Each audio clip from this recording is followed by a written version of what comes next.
Assalamualaikum warahmatullahi wabarakatuh. Perkenalkan, nama saya Lisa Hartina dengan nomor BP 1910862027 dari kelas penulisan artikel.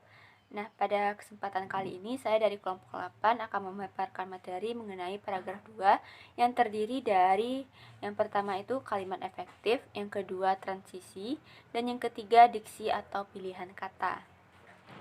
Nah, baiklah, untuk materi yang pertama yaitu kalimat efektif. Kalimat efektif sendiri merupakan kalimat yang jelas serta menekankan pada penggunaan kata yang sesuai dengan tata bahasa dan kaidah yang baik dan benar.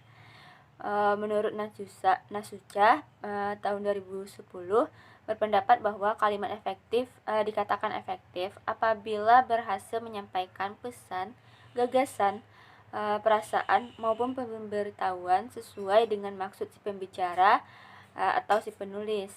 Nah, menurut Semi 2009, sebuah kalimat dapat dikatakan efektif apabila memenuhi ciri-ciri sebagai berikut. Yang pertama itu gramatikal, ditinjau dari aspek tata bahasa sesuai dengan kaidah penulisan bahasa Indonesia yang baik dan benar. Dan yang kedua itu sesuai dengan tuntutan bahasa baku, di mana menggunakan ejaan yang tepat dan menggunakan bahasa baku sesuai dengan tata bahasa.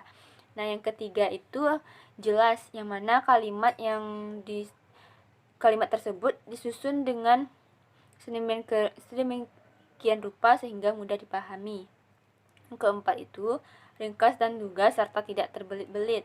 Yang kelima itu adanya hubungan yang baik atau koherensi antara satu kalimat dengan kalimat yang lain, antara satu paragraf dengan satu paragraf yang lain.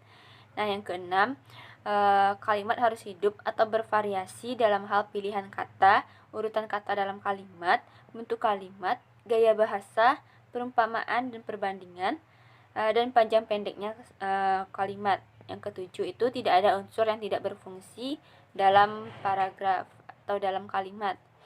Nah, selanjutnya itu ada juga beberapa ciri-ciri dari kalimat efektif. Yang pertama itu kesepadanan dan kesatuan. Kesepadanan sendiri merupakan keseimbangan antara pikiran atau gagasan dengan struktur bahasa yang dipakai. Ciri-cirinya itu ada yang pertama itu kalimat itu memiliki subjek dan predikat yang jelas. Contohnya, hadirin dimohon berdiri. Yang kedua itu beberapa kata penghubung intra kalimat atau seperti sehingga, dan, atau, lalu, kemudian, sedangkan, bahkan tidak digunakan pada kalimat tunggal. Contohnya, kami datang agak terlambat sehingga tidak dapat mengikuti acara pertama. Yang ketiga itu gagasan pokok terletak di awal kalimat.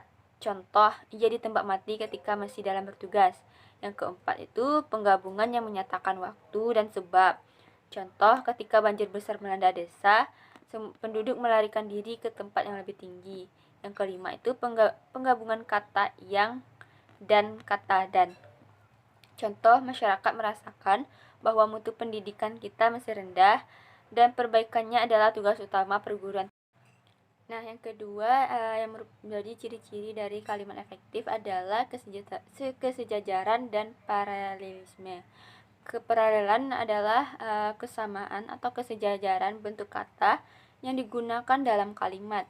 Artinya, jika bentuk pertama menggunakan ungkapan nominal, maka bentuk kedua dan seterusnya hendaknya juga menggunakan bentuk nominal. Contohnya, semakin berumur seharusnya manusia itu semakin bermoral, bijaksana, dan bertanggung jawab. Nah, yang ketiga itu kehematan. Kehematan adalah menghindari penggunaan kata, frase, atau bentuk lain yang tidak perlu, seperti melakukan pengulangan subjek kalimat. Nah, untuk materi selanjutnya yaitu mengenai transisi. Transisi sendiri berguna untuk menyusun kalimat-kalimat dalam paragraf. Menurut Henry Guntur Tarigan dalam buku Teknik Pengajaran Keterampilan Berbahasa tahun 1987, mengatakan bahwa transisi paragraf merupakan perekat satu paragraf dengan paragraf lainnya, penghubung antar kalimat, subbab, dan antar bab. Nah, sedangkan menurut Arif Furhan dalam buku Cara Mudah Menulis Paragraf tahun 2016 mengatakan bahwa paragraf transisi berfungsi untuk menjembatani satu paragraf dengan paragraf berikutnya. Transisi paragraf bertujuan untuk mempertahankan koherensi dan kohesi suatu tulisan. Nah, selanjutnya menurut Wijayanto dalam buku Terampil Menulis Paragraf pada tahun 2014 menyebutkan bahwa wujud transisi dapat berupa kata, kelompok kata kalimat, atau paragraf pendek. Paragraf transisi biasanya mengandung kata konjungsi atau penghubung seperti sayangnya, namun, akhirnya, selanjutnya, di samping itu, selain itu, seperti halnya, oleh sebab itu, sementara itu, dan sebagainya. Contoh transisi paragraf adalah sebagai berikut.